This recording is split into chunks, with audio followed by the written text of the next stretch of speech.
हिमालय की शांत वादियों में, जहां बादल धरती को छूते हैं और हवा में एक अनजानी सरसराहट गूंजती है, वहां एक छोटा सा गांव था, कनकधारा। इस गांव के लोग एक अजीब नियम का पालन करते थे।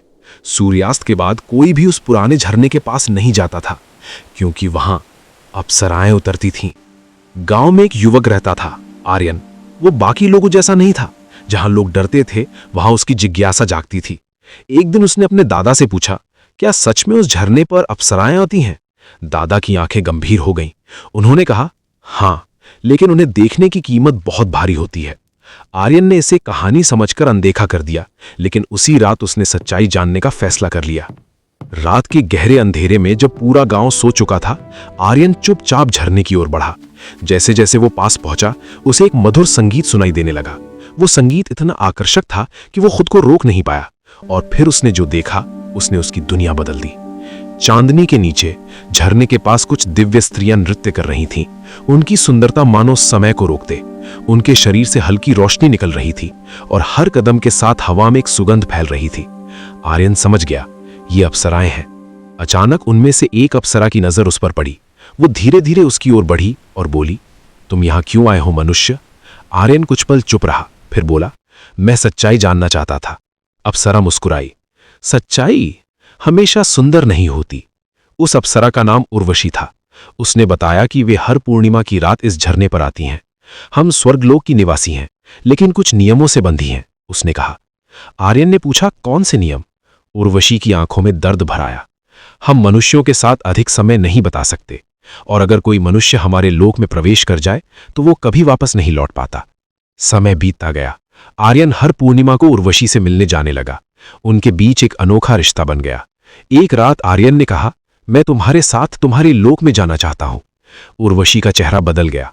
नहीं, तुम नहीं जानते तुम क्या मांग रहे हो। लेकिन आर्यन जिद पर अड़ा रहा।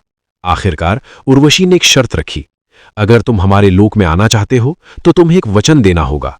तुम कभी पीछे मुड़कर नहीं देखोगे और कभी अपने पुराने जीवन को याद नहीं करोगे। आर्यन ने बिना सोचे हां कह दी। अगली पूर्णिमा की रात उर्वशी ने आर्यन का हाथ पकड़ा और अचानक सब कुछ बदल गया। झरना, पहाड़, आसमान सब गायब हो गया। आर्यन अब एक ऐसी जगह पर था जहां हर चीज चमक रही थी। वहां समय नहीं था, न कोई दुख, न कोई डर, सिर्फ शांति और सुंदरता। ये था अप्सराओं का लोक। शुरुआत में सब कुछ स्वप्न जैसा था, लेकिन धीरे धीरे आर्यन को अपने गांव की याद आने लगी, अपने दादा की, अपने घर की। एक दिन वो खुद को रोक नहीं पाया और उसने पीछे मुड़कर देख लिया। उसी पल सब कुछ टूट गया। आर्यन अचानक वापस उसी झरने के पास खड़ा था, लेकिन सब कुछ बदल चुका था। गांव अब वैसा नहीं था। लोग उसे पहचान नहीं रहे थे। जब उसने एक बुजुर्ग से पूछा कि ये कौन सा साल है, तो जवाब सुनकर उसके पैरों तले जमीन खिसक गई। ये 50 साल बाद का समय था। आर्यन समझ गया कि अप्सराओं के लोक में बिताया हुआ समय पृथ्वी पर कई सालों के बराबर था। उस रात वो फिर झरने के पास गया। उर्वशी फिर आई। उसकी आंखों में आंसू थे। मैंने तुम्हें रोका था, उसने कहा। आर्यन ने धीरे से कहा, मैंने वचन तोड़ा। उर्वशी ने सिर झुका लिया। अब तुम हमारे लोक में वापस नहीं आ सकते, और ना ही अपने पुराने जीवन में। तुम दो दुनियाओं के बीच फंस चुके हो। कहते हैं आज भी उस झरने के पास एक बूढ़ा आदमी दिखाई देता है, जो हर पूर्णिमा की रात चुपचाप पानी को देखता रहता है, जैसे किसी का इंतजार कर रहा हो। और जब हवा में हल्की सी संगीत की धुन गूंजती है, तो उसकी आंखों में एक अजीब सी चमक आ जाती है। लोग कहते हैं वो आर्यन है, जो अब भी एक अधूरे वचन और एक अधूरी कहानी के साथ अप्सराओं के लोक और इस दुनिया के बीच कहीं खो चुका है। समय बीतता गया, लेकिन आर्यन की कहानी यहीं खत्म नहीं हुई।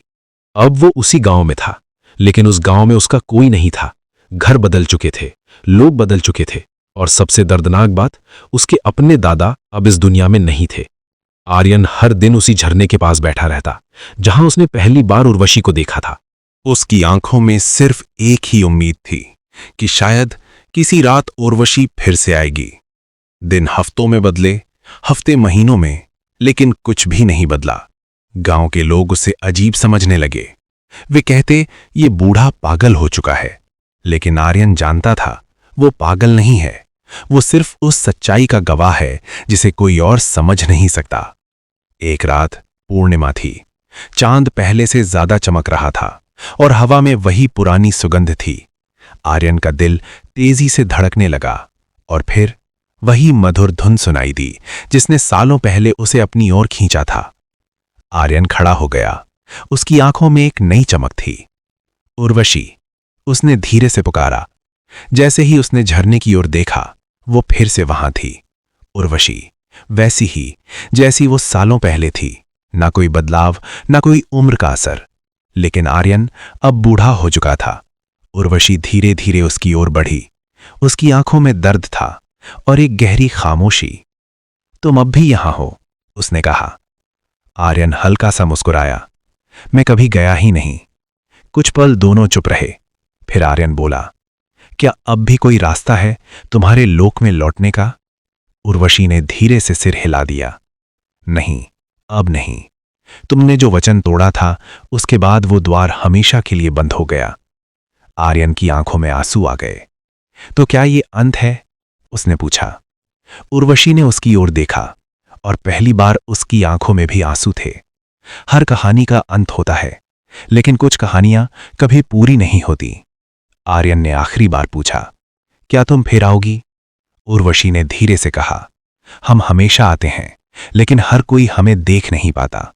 इतना कहकर वो धीरे धीरे पीछे हटने लगी। संगीत धीमा होने लगा, रोशनी फीकी पड़ने लगी और कुछ ही पल में सब कुछ फिर से शांत हो गया। उस रात के बाद आर्यन कभी झरने के पास नहीं गया। गांव वालों ने देखा कि वो अब पहले जैसा नहीं रहा।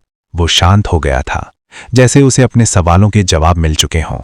कुछ महीनों बाद एक सुबह गांव के कुछ लोग झरने के पास गए और वहां उन्हें आर्यन मिला। वो शांत लेटा हुआ था। उसके चेहरे पर एक हल्की मुस्कान थी, जैसे वो आखिरकार अपने अधूरे वचन से मुक्त हो चुका हो। लेकिन कहानी यहीं खत्म नहीं होती।